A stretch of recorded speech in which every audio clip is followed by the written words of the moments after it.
Olá pessoal, estamos aqui no Eis a Questão para a sua prova da AGU Procurador Federal.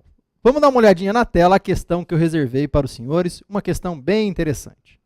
CESP 2007, AGU Procurador Federal.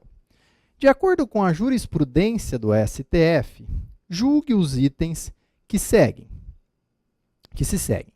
É da competência da Justiça do Trabalho o processamento e julgamento das causas que envolvam pedido de condenação de ente público ao pagamento de indenização por danos morais e materiais decorrentes de acidente do trabalho sofrido por servidor público estatutário.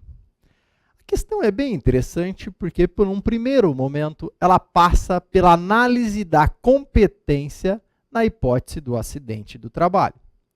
Quando nós temos o acidente do trabalho, é possível nós termos duas ações, pelo menos, ajuizadas. Uma ação do empregado em face do empregador e outra ação do empregado em face do INSS para a concessão de um benefício previdenciário. A ação ajuizada em face do seu empregador é de competência da Justiça do Trabalho. Por outro lado, a ação do empregado ajuizada em face do INSS é de competência da Justiça Comum, uma vez que o artigo 109 da Constituição Federal retira esta competência da Justiça Federal. Portanto, nós definimos a regra no sentido de que a Justiça do Trabalho tem competência para julgar as ações de indenização por danos morais e materiais decorrentes do acidente do trabalho, quando elas forem ajuizadas do empregado em face do empregador. É isso que vem descrito na súmula vinculante número 22 do STF. Mas a questão tinha mais um pontinho que valia a pena a gente analisar. Dizia a questão que era um acidente do trabalho de um servidor público estatutário. E aí passava também pela análise do artigo 114, inciso 1 da Constituição Federal. Uma vez que este artigo 114 estabelece que a Justiça do Trabalho tem competência para julgar as causas ligadas à relação do trabalho, inclusive quando se tratar da administração pública direta.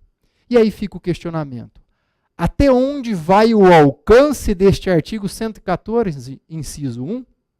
Diz o STF que a competência da Justiça do Trabalho fica circunscrita às relações de emprego propriamente dita, quando nós estamos falando de empregado público, quero dizer.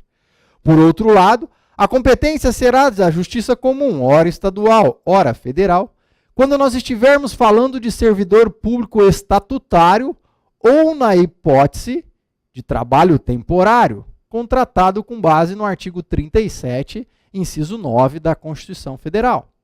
Em resumo, dê uma olhada na tela. Será de competência da Justiça Comum quando se tratar de servidor público estatutário e também na hipótese de contratação temporária.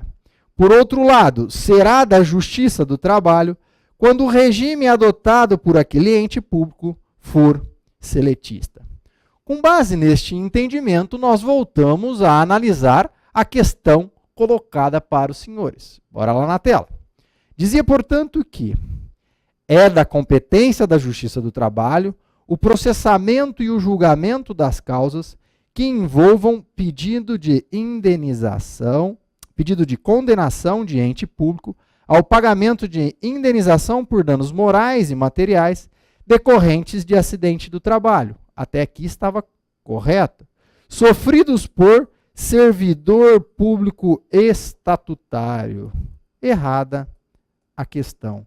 Uma vez que o servidor público estatutário não será submetido à competência da Justiça do Trabalho, seja nas causas de acidente do trabalho, seja nas causas envolvendo o exercício do direito de greve, ou qualquer outra causa relacionada, então, a servidor público estatutário. Portanto, o servidor público estatutário não se submete à jurisdição trabalhista, não se submete ao poder judiciário trabalhista.